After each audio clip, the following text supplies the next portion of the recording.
کی وجہ سے ہو رہی ہے. اور روئے زمین پر جو یہ ہریالی جو آپ کو نظر آ رہی ہے, یہ جو مسجدیں نظر آ رہی ہیں, یہ جو مدرسے نظر آ رہے ہیں, یہ جو عالم و فاضل اور امام تم کو نظر آ رہے ہیں, اور ماں باپ کے پھول و برکات آ رہے ہیں, شیخ عبد القادر جیلانی کی برکت سے آ رہے ہیں.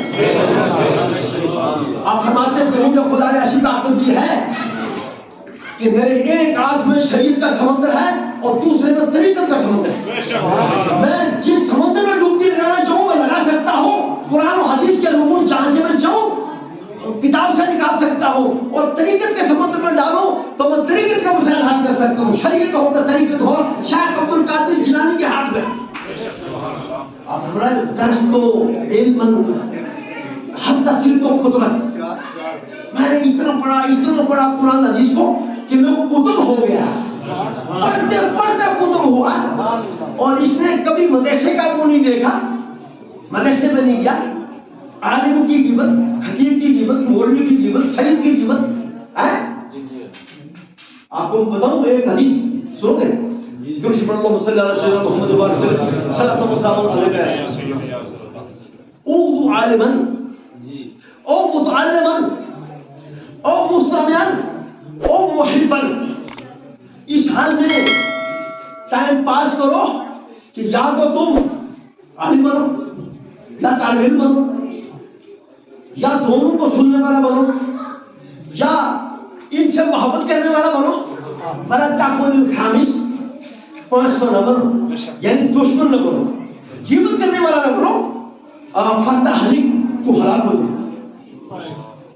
ہلاکت کا سبب علماء کی طلبہ کی غیبت ہے. اور میں کہتا ہوں سادات کی توہین تو میں سمجھوں گا. آپ یہ بات سمجھو کہ میں شہید ہونے نہ کہہ رہا ہوں. میں آپ کو صاف بات کہوں کہ خدا کا گھر ہے, اور میں یہاں بھی یہ بات نہ کہوں گا تو کہاں کہوں گا. اور آپ یہ بات یہاں نہیں سنو گے تو کیا سنو گے, داغوگرے میں سنو گے کیا؟ ارے مسجد یہ خدا کا گھر ہے, یہیں سنائی جائے گی. آپ نے ارشاد فرمایا کہ جس نے میری اہل بیت کی عزت کی اس نے میری عزت کی. جس نے میری عزت کی جنت میں خدا اس کو میرے ساتھ بٹھائے. اور آپ نے کئی مقام پر سادات کی اہل بیت کی عزت کے لیے آپ نے ارشاد فرمایا اس کی عزت کرو. یہ حکم ہے شریعت کا. آپ فرماتے ہیں اپنے آخری خطبے میں آپ نے ارشاد فرمایا, اور اس خطبے کے بارے میں میرے پاس بہت سارے دلائل موجود ہیں حجت الوداع کے. ٹائم مختصر تھا, تھوڑا سا ٹائم ہے. آپ نے ایک خطبہ دیا, اس خطبے میں بارے بتایا گیا ہے آخری خطبہ کہ آپ کا یہ خطبہ معنی کے لحاظ سے زمین اور آسموں کو گھیرے ہوئے. الفاظ بہت کم ہے اس کے اندر. آپ نے فرمایا ترکت فیکم ثقلین, میں تم میں دو بھاری چیزیں دے کر جا رہا ہوں, ایک کتاب اللہ اور ایک اپنی اہل بیت. میں دیکھوں گا تم ان کے ساتھ کیا سلوک کرو گے. اگر کوئی آدمی قرآن پڑھنا چاہے اور اہل بیت کو چھوڑ دے تو قرآن کا مطلب سمجھ میں نہیں ہے, اور اہل بیت کو پکڑ لے گا شروع کی طرح اور قرآن نہیں چھوڑ دے گا تو اس کو اہل بیت سے کوئی فائدہ نہیں ہوگا سوا دو تک ہو جانے کا. پوچھ لیں آپ نے دونوں چیزوں کو لازم موضوع کہا ہے. ما ان تمسکتم بہما لن تضلوا, جب تک تم ان دونوں کے ساتھ مضبوطی سے رہو گے تم گمراہ نہیں ہوگے. اس کا مطلب ہے رسول جماعت گمراہ نہیں ہے, چونکہ یہ اہل بیت کے ساتھ بھی ہے اور قرآن کے ساتھ بھی. قرآن ان کے ساتھ ہے اور اہل بیت ان کے ساتھ ہے, جس کو اہل سنت بولتے ہیں. اہل سنت میں سرنگ شریف میں حضرت رسانی کی عرس شریف میں جو پاکستان کا بڑا ادارہ ہے نقشبندی حضرات کا, چورا شریف کا, جہاں سے لال والے ہیں, جہاں سے سبھی ہیں ہندوستان والے, اس کے سجادہ کو اور ایک بہت پڑھے لکھے شیخ الحدیث اور شیخ الجامعہ وہاں کے شیخ الحدیث سے جب انہوں نے یہ آیت پڑھی اہدنا الصراط المستقیم صراط الذین انعمت علیہم, تو انہوں نے عربی میں اس کی تفسیر کی ہم اہل سنت والجماعت, کہ اس کی مراد کیا ہے, اہل سنت والجماعت ہے. اہل سنت والجماعت ایک خدائی جماعت کا نام ہے.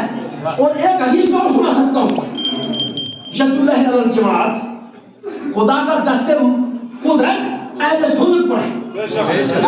جماعت ہے. نعرہ تکبیر, نعرہ تکبیر, نعرہ رسالت, نعرہ رسالت, علماء